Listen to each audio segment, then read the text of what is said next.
Week 6 was great if you could avoid the injuries. Like, I almost scored 200 points, and I'm going to be moving to 5-1 with my team. But if you had Puka, if you had Igbuka, I mean, hell, if you added to the list of injuries we've already dealt with, rest in peace. We'll talk about everything that happened, including each game, and update the rankings for you. Starting off with the worst game of the year, the Denver Broncos and the New York Jets. Europeans, I'm sorry, it gets better than this, all right? But for y'all, we gave you the crap, and with the Denver Broncos offense, Bo Nix still remains as a streaming quarterback. In good matchups, you can play him. Obviously, these overseas games, it's very difficult to just translate this one for one of what it's going to mean for future production. What we can do is we can look at the running back usage and see that J.K. Dobbins still absolutely dominates here in terms of opportunities. Dobbins does have 14 carries in comparison to RJ Harvey with 2. Now, RJ Harvey does get utilized as the receiving back. You can check out this chart from PFF, which will show you that Dobbins had everything in short yardage, had the majority of snaps in early downs, but RJ Harvey had just as many snaps on third downs. But you did see some Jaleel McLaughlin as well. In reality, you start Dobbins as a low-end RB2. RJ Harvey is still just a late season upside bet. Evan Ingram is trending in the right direction. This was a Broncos high for him in terms of snap rate. In terms of what he gave you fantasy points wise, he had 6 targets, 5 receptions, 42 receiving yards. He does go into the mix as a low-end tight end 1, high-end tight end 2 in the big tier of like the crap tight ends. And then Courtland Sutton gives you a down performance with only 1 reception for 17 receiving yards. We see that Sutton has mixed in these games in the past. We saw this, I believe, back in week 2 earlier this year. And we had this against the New Orleans Saints in like the weird Thursday game last season. So it seems like Courtland Sutton in like the weird games that aren't just like a Sunday noon game, he does give you a low floor, but I'm still starting him with confidence as a wide receiver 2 going into the future. Going over to the New York Jets, I was terrified. Like, I had to play against Breece Hall, and I had to play against the Broncos defense. The Broncos defense had like 9 sacks, and Breece Hall had 22 carries, and if you would have told me that coming into Sunday, I would have been terrified. But Breece Hall had 22 carries, and this dude walked away with 5.9 fantasy points. Justin Fields completed 9 passes for 45 passing yards. He had 55 yards lost by sacks for a total of negative 10 yards. Look at this stat from ESPN. Negative 10 net pass yards is the lowest by any team that we have seen in the last 27 years. So Fields looks like there's a very real possibility he's getting benched. Now, I know Aaron Glenn came out here and he laughed off the question as if it was the craziest idea in the world that Justin Fields would get benched, but the Jets are 0-6. He looks horrendous. Garrett Wilson looked like he had gotten banged up at the very end of this game. I haven't seen any update with that, so I'm going to assume that Garrett Wilson's fine. Obviously, I'll be continuously updating you with the rest of season rankings later this week. But as of now, Garrett Wilson still dominates market share numbers. He had 8 of the 17 pass attempts from Justin Fields in this contest. It was just a really tough matchup against the top corner, or one of the top corners in the league, and the Denver Broncos defense. So Wilson, you still start. Breece, you still start. Fields, you still stream based off rushing upside. Nobody else in this offense is interesting. I know Mason Taylor had some flashes, but ultimately, if you're the third option in the worst offense in the league, what are you going to do? Now, going over to the Browns game, Dylan Gabriel had 52 pass attempts, and with those 52 passing attempts, it led to 183 net passing yards and 0 touchdowns. This led to Quinshon Judkins doing absolutely nothing, and this is always the concern with Judkins, right? In a game like this, where the Browns trail from the very beginning, they're going to abandon the run, and he's not the running back out there on third downs. He's not the running back out there in the 2-minute drill. So you actually see the snaps for Judkins at 33, which is the same amount as Jerome Ford, and out of 82 potential snaps in this offense. But again, I love Quinshon Judkins as a rusher. I know a lot of people have gotten upset with me ranking him quote unquote too low, but I want to reiterate, he's a first and second down running back in one of the league's worst offenses. The floor is relatively low in a full PPR format. David Njoku gets injured in this. So with David Njoku's injury, it looks like all of a sudden Harold Fannin might be a must start tight end. Like, he had 44 routes in this game out of a potential 58 dropbacks. I mean, that's almost up there with Jerry Jeudy. Isaiah Bond and Jerry Jeudy ran the same amount of routes in this. I know a lot of people are going to be talking about picking up Isaiah Bond on the waiver wire. I'll give you the waiver wire video on Tuesday morning, so just make sure you are subscribed. And also, it looks like we're about 3,000 subscribers away from hitting 300K. So if you could help us get there this week, I would love you for it. But anyway, Isaiah Bond, he's not interesting. Similar to like what we're saying with the Jets offense. You're the number 2 option in the freaking Cleveland Browns. You're not a good player. I have Jerry Jeudy on my own team. I benched him this week. He had 13 targets, but he still only had 9 points. It looks like Harold Fane and Quinshon Judkins may be the only startable players in Cleveland. Now, the Pittsburgh Steelers side, what's hilarious is if you look at the wide receivers here, DK Metcalf is the only one that even draws a target. Like looking at the leading receivers, you have Metcalf, wide receiver, then tight end, running back, tight end, till you get to a wide receiver with Roman Wilson who had 1 reception for 12 receiving yards. It's Metcalf and Metcalf alone. Now, I started Metcalf, so don't get me wrong. I love seeing the 1 receiving touchdown off the 4 receptions. I will say I'm definitely concerned with this. I mean, he's been living off of touchdowns, and at some point that may come back down to earth. Looking at the running back usage, Kenneth Gainwell looked phenomenal before the bye week. He put up a game that was better than anything you'd ever seen from Jaylen Warren. In this contest, you do have Gainwell kind of operating as the 3rd down running back, where Jaylen Warren was in there 1st and 2nd downs. You had Gainwell with 6 targets comparison to Jaylen Warren with 2, but this is a running back by committee where I'm not super excited about starting either RB. Now, going over to the Chargers, I need to take a massive fat L here. Like the biggest and the fattest of L's needs to be taken. I came through and I called Hassan Haskins the guy. We said that last Tuesday for the waiver wire video. I suggested picking up Hassan Haskins. Then the reports coming into this Sunday clarified, yeah, Hassan Haskins is the lead back. You saw people like Underdog Fantasy. I think they had the Hassan Haskins higher lower at like 59.5 total yards. They had Kamani Vidal higher lower like 29.5. So I was like, oh, okay. Haskins is the dude. Not the case whatsoever. Vidal takes over. He looks damn good while doing so. And he's actually a capable receiving back as well, where he had 22 opportunities. So assuming the Los Angeles Chargers don't go out there and trade for a running back, there's a good shot Vidal is a top 24, I mean, at least the top 30 name in my running back rankings next week. Justin Herbert's still in the mix of like you want to roster 2 quarterbacks and then play the matchups between them.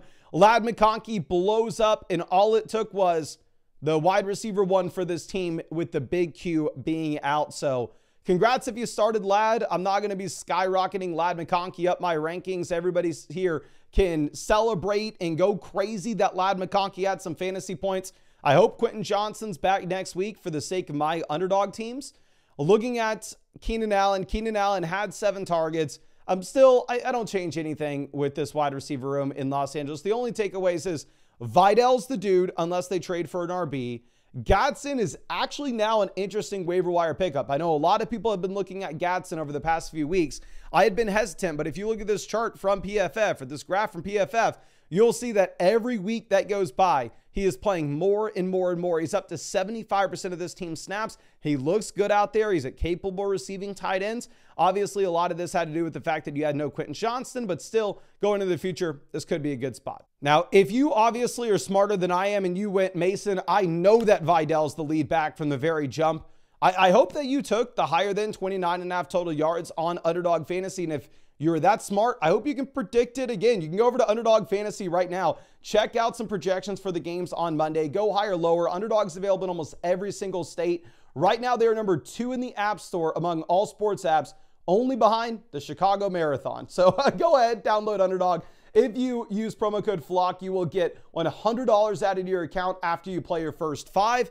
And you will get Jaden Daniels higher, lower, half a total yard going for that Monday night game. Plus, you're going to be getting free questions that you can ask me in the live stream. And I'm going to be live streaming every single day until Christmas. But yeah, I've been working with Underdog as my only sponsor for the past 5 years. The promos that they're running right now for a limited time are by far and away the best that they've ever run, which is why you can see how high they are in the App Store currently. Now, moving over to the Miami Dolphins side of things, Tua remains not rosterable. You have 3 interceptions from Tua in this contest. Devon Achane remains as a true elite level RB. You get the 6 points as a receiver. Then he has multiple rushing touchdowns and 128 rushing yards. Looks phenomenal. Jalen Waddle still remains a must-start wide receiver every week with no Tyreek. And Darren Waller, yet again, scores a touchdown. Like, this dude's touchdown rate is going to be like the highest we've ever seen if this keeps up. In reality, the touchdown efficiency is probably going to scale back for Waller. He's probably not going to be that exciting going into the future. But hell, if you look at this graph from PFF, he's playing more than he ever has, at least as a Dolphin. Now, going over to the New England Patriots, New Orleans Saints. What the hell happened with Stephon Diggs? I go through, I think all of a sudden I have a wide receiver 1. I think that I am a golden. I put Stephon Diggs into my starting lineup, and all of a sudden, every time Red Zone pulls up the Patriots game, I'm seeing Kayshon Boutte. Oh, Kayshon Boutte touchdown here. Kayshon Boutte touchdown here. Almost Kayshon Boutte touchdown here. No idea what the hell is going on. If we go ahead and look at the underlying routes run data, Stephon Diggs ran 22 routes right there with Boutte at 23. I don't know if Diggs really only came to play this year so he can go up against the Buffalo Bills twice a season. I don't know if that's what it is. In reality, I think we have to do a heat check on Diggs and probably move him back down to where he's just flex consideration. I'm not super interested in picking up Kayshon Boutte. I mean, again, I think that he is this best ball wide receiver. It's going to give you big spikes, going to give you absolute duds. Demario Douglas, I know you get the big receiving touchdown from, but in reality, Demario Douglas hasn't really been playing at all this season. Not interested in picking him up. And then looking at the running backs, Trevion Henderson, Ramondre Stevenson. Ramondre has 13 carries for 18 rushing yards. You give me 18 rushing yards off of 13 carries and you have a fumbling issue. What does Henderson have to do to see more snaps? He played 19 snaps in comparison to Ramondre Stevenson at 46. So we're right back where we've been all year. Doesn't matter. Antonio Gibson's gone. Ramondre Stevenson's still the starting running back for the New England Patriots. And Trevion Henderson is still not startable until we see otherwise. And then Drake May slowly but surely not only turning into one of the best quarterbacks in the league, but also turning into a phenomenal fantasy option because he does give you that rushing floor. With the Saints, Rattler doesn't matter at all. Chris Olave is still a must-start wide receiver 2 in a full PPR format just because the reception volume is always there. He has 10 targets in this game. It's actually impressive, though. He finally has some yardage with 98 receiving yards where the yards per target doesn't look horribly bad. And then with Alvin Kamara, you actually do see Miller with 8 carries, Kamara with 10, and Taysom Hill is back to vulturing the rushing TDs. So even though Kamara does give you a decent like 12, 13 fantasy points, in reality, I'm moving Alvin Kamara down my rest of season rankings because this Saints team is adamant they're not trading him. While at the same time, if Taysom's back vulturing, Miller's still getting a decent workload, then I see Kamara getting squeezed from 2 angles. Now, going over to the Rams game, this is the most painful thing to talk about in this video. Puka Nacua injured, and it doesn't look great. So he was out there. He was jogging before the second half. He didn't play again. I mean, Puka Nacua, he had his 27 snaps, then he was done. But Sean McVay said that he has an ankle injury and is uncertain if he'll play next week against the Jags in London. Off the top of my head, correct me if I'm wrong here, but I believe the Rams have a Week 8 bye. So if the Rams have a Week 8 bye, the setup probably is going to be that Puka Nacua misses Week 7 so he can rest up Week 7 and 8 and then hopefully be back in Week 9. Now, I'm selfishly hoping he's not going to be back because I already checked, and I play against the Puka Nacua team in my league in Week 9. So, buddy, rest up, come back Week 10, come back at 100% full strength, and show what you got at that point. But obviously, just a devastating loss for people that were relying on Puka Nacua. Just print them 25 points is all he always does. I will say, despite Devontae Adams not giving you a great performance in this one with only a total of like 8 fantasy points, if Puka does miss this next week, Adams will be easily a top 10 wide receiver for me in my rankings. Blake Corum gets banged up in this game as well. Kyron Williams just continues to dominate as the starter. We'll talk about Jordan Whittington on the waiver wire video, but in reality, I'm probably not going to tell you to pick up Whittington. And then Stafford's still not interesting and not going to run the ball at all. Going over and looking at the Baltimore Ravens side of things, Cooper Rush, Tyler Huntley both see action. Cooper Rush looked like one of the worst starting quarterbacks in the league, at least that we've seen over the past 3 seasons.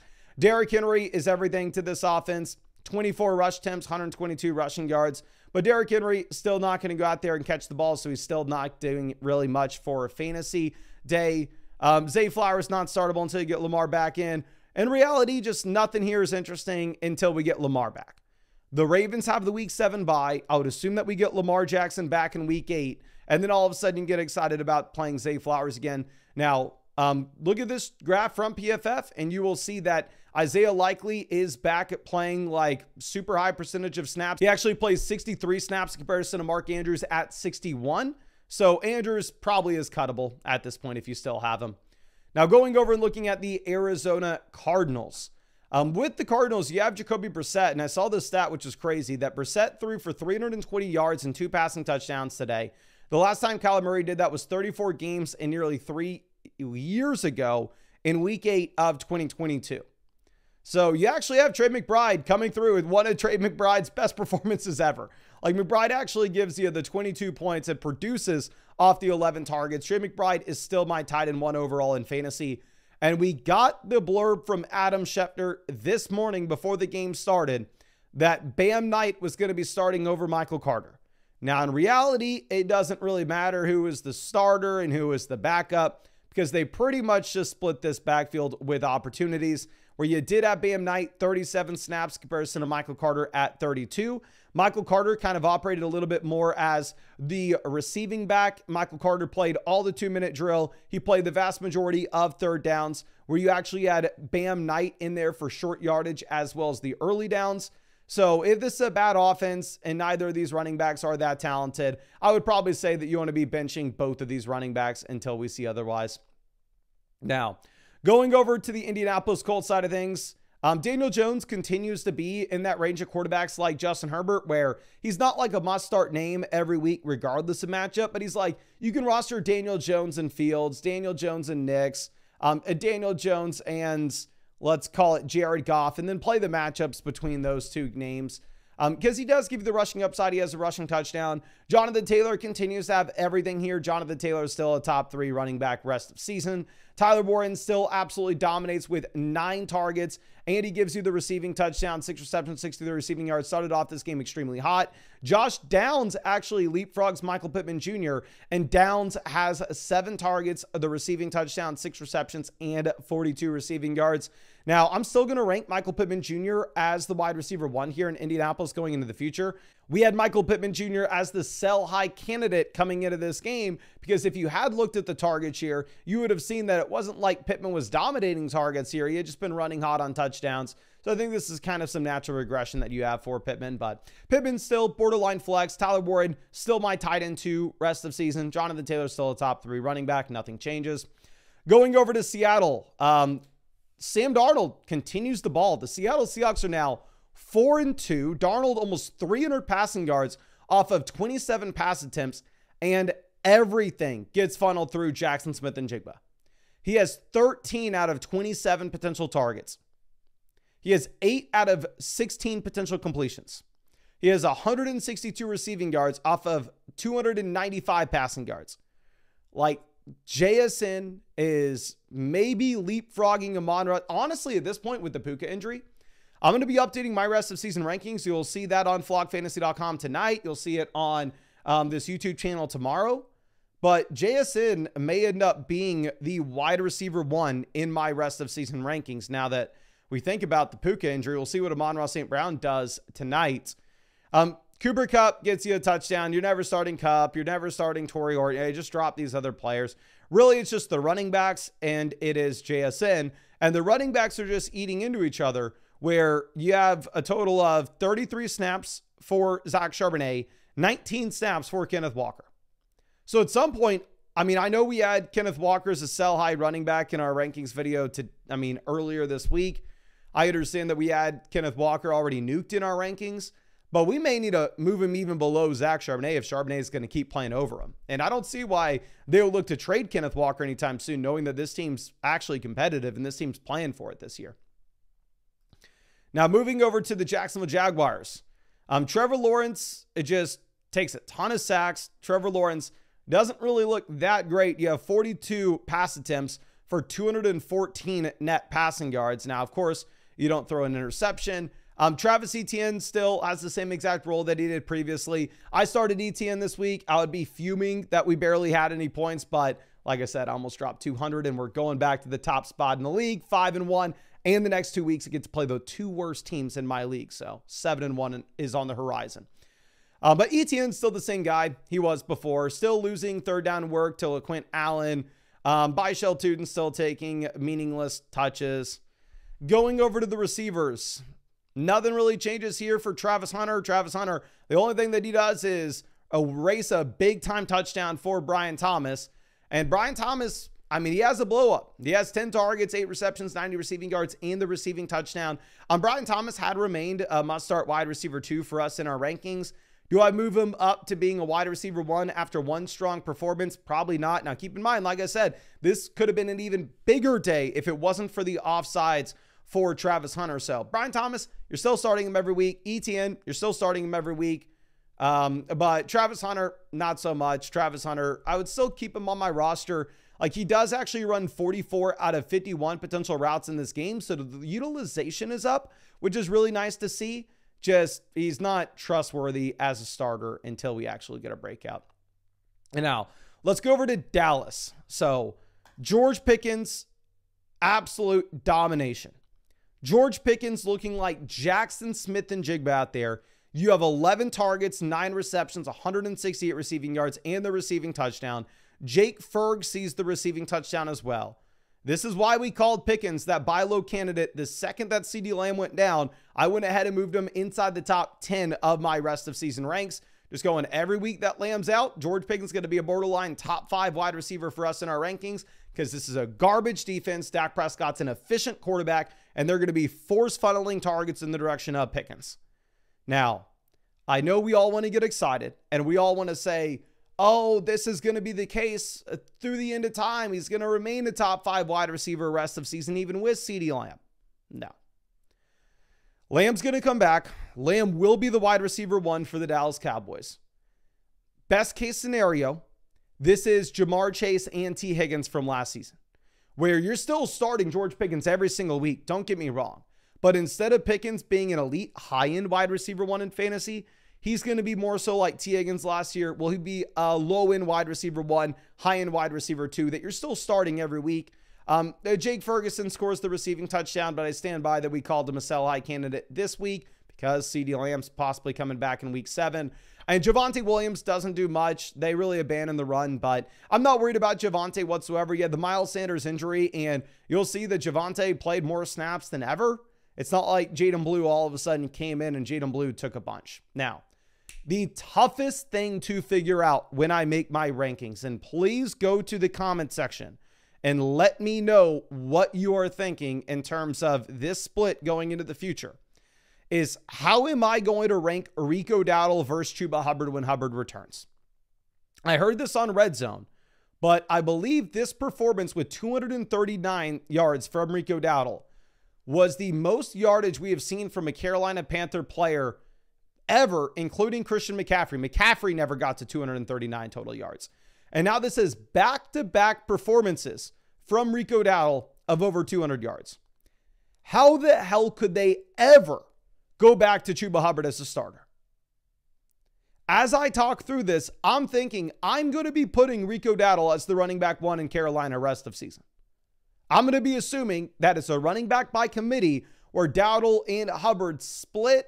I would assume Dowdle has the majority of the work. He's not going to have all of it. Like, don't get me wrong. When Hubbard comes back, Rico Dowdle is going to move from a top 10 running back in our rankings to probably like a low-end RB2. But what I'm worried about is if Hubbard comes back, turns this into a 50-50 committee, does it just kind of look like Kenneth Walker and Zach Charbonnet, where they both eat into each other enough where neither of them are interesting?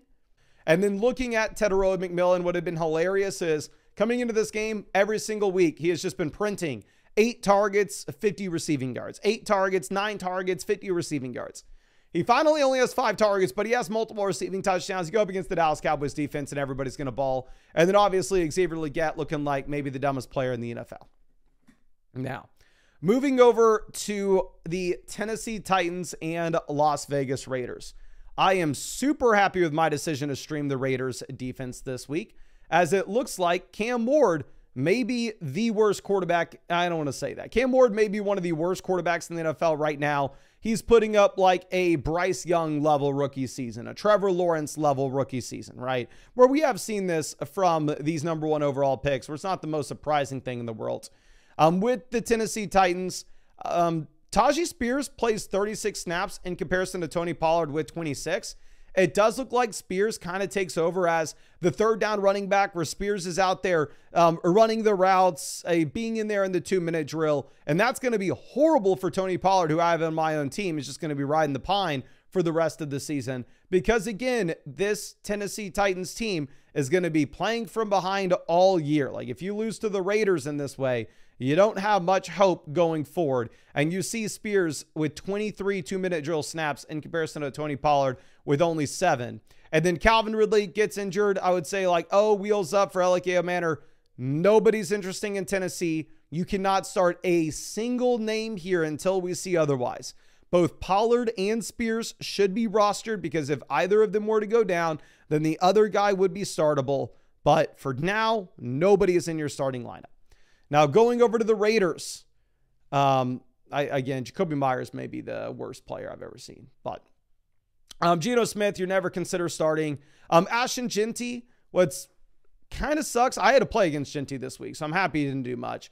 But you would assume that they would see the success that Jeanty had as a receiver last week and continue to force feed him targets and get him the ball any way they could.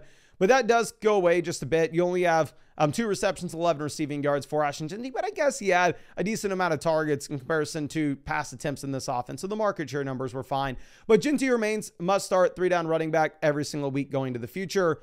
Looking at the receivers, Jacoby Myers does nothing even without Brock Bowers, because Michael Mayer takes over. I believe this is a team that has a week 8 bye as well. So the expectation should be you probably have no Brock Bowers in week 7. And then you have Brock Bowers back in week 9. But yeah, Jacoby's not interesting. Jack Besh is playing more snaps than ever, but I wouldn't pick up Jack Besh because, again, this team is garbage. So I would rather not start anybody if we could avoid it. Now, going over to the Green Bay Packers and the Cincinnati Bengals. I started Josh Jacobs in this game, and let me know if this is irrational, but I am always in a spot where if I'm winning and I have like so many points that like I don't need anymore, right? Like I'm running away, I have more points than anybody else in the league. And I see like my running back, Josh Jacobs, getting carries in the 4th quarter. I'm like, hey, can we rest him? I'm at this point just worried about him getting injured. But Jacobs absolutely balls. Jacobs gives you multiple rushing touchdowns. Jacobs gives you over 10 points as a receiver as well. True workhorse running back. This was the best matchup possible. This was the best game environment possible. Obviously, this isn't going to be as good as what we'll expect rest of season. But as somebody who has Josh Jacobs on their team, I'm very excited about it.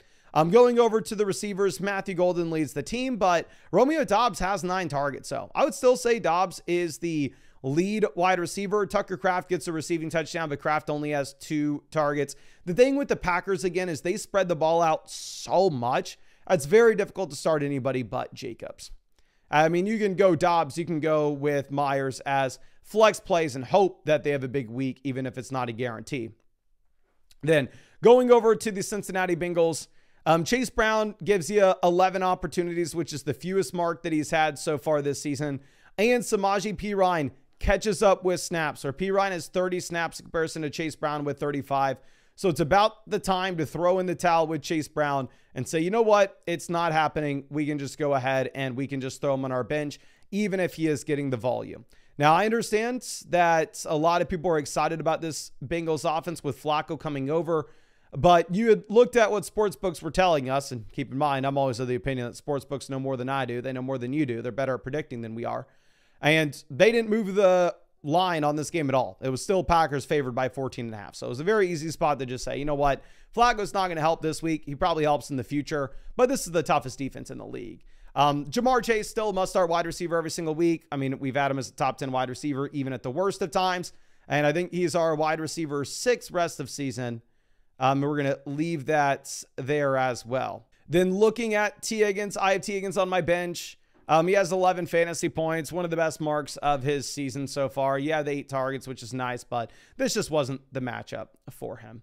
I'll start T. Higgins if I'm desperate, like with some bye weeks going into the future. But again, we had him as a sell-high candidate with the Flacco signing, and I'm not too far off of where we were.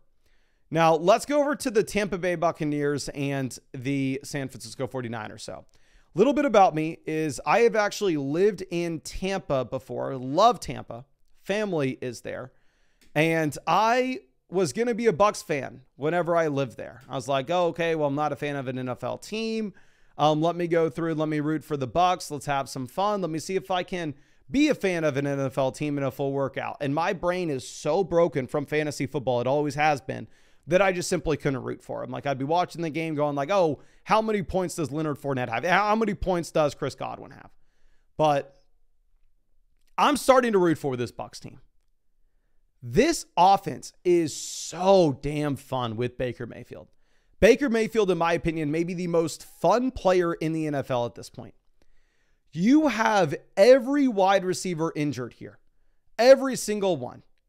Egbuka, Mike Evans, Chris Godwin, even Jalen McMillan, the 4th wide receiver in this Bucs room, is also down. And Baker Mayfield is still getting the job done. He still looks phenomenal. The Tampa Bay Bucs are 5-1 at this point. I will say Sterling Shepard probably going to be a viable pickup for the first time that we've had this year on the waiver wire. Obviously, Tez Johnson has the phenomenal grab for the receiving touchdown as well. He will be on the radar. Rachaad White still must start running back whenever Bucky Irving's gone. Obviously, that goes without being said. And I can't imagine how many points Baker Mayfield's going to be scoring in fantasy once you do eventually get back all these wide receivers. CMC remains just a must-start running back every single week. He gives you about 13 points as a receiver, the 50 rushing yards, the receiving touchdown. He's been my most valuable player in fantasy football since like week 3, I want to say he's been our #1 player in our rankings. And then Kendrick Bourne absolutely balls out here, even in the game in which Juwan Jennings plays, which Jennings was clearly injured. But yeah, Kendrick Bourne looks like if you have no Ricky Pearsall this next week and no George Kittle this next week, he is probably just going to be a must-start name with, yet again, another performance of almost 20 fantasy points. But I think that's all I have for you. I really hope you dodge the injuries this week. I really hope that you're sitting with a great record. I am sorry to say, but if you're 0-6, it may be time to pack it in. It may be time to be thinking about next year. If you still want to have some fun, it's not too late though. You're still in it on Underdog Fantasy. The link's in the description as well as the comment section. Underdog Fantasy has been the only sponsor of this channel for 5 years now, and this is the best promo they've ever done. This is why they're right there at the top of the App Store. $100 after you play your first $5 with code FLOCK. And on top of that, you are going to be getting a free Jaden Daniels pick, higher, lower, half a total yard for the Monday night game. And you're going to get free questions that you can ask me in the live streams, and I'm live streaming every single day answering your questions until Christmas. Underdog Fantasy is available in almost every single state. You can find that link in the description and comment section. And lastly, I'm going to be spending all this week with my fiance and brother. We're going to be turning my house into a factory, shipping out free hats for y'all. I owe y'all absolutely everything. Y'all made this the best year that we've ever had and not even remotely close. So I spent way too much money buying 2,500 hats. I've already bought them all. I'm paying for all the shipping. I'm doing all the shipping myself, my fiance and my brother. It's going to take a long time. But just if you are a paid member of flockfantasy.com, go to the post section, fill out the Google form, let me know what hat you want, and let me know where to ship it. And I'll be super happy to get that to you. We're going to start shipping those out later in the week. But I really appreciate you, and I really hope I get to see you out with the live stream on Monday.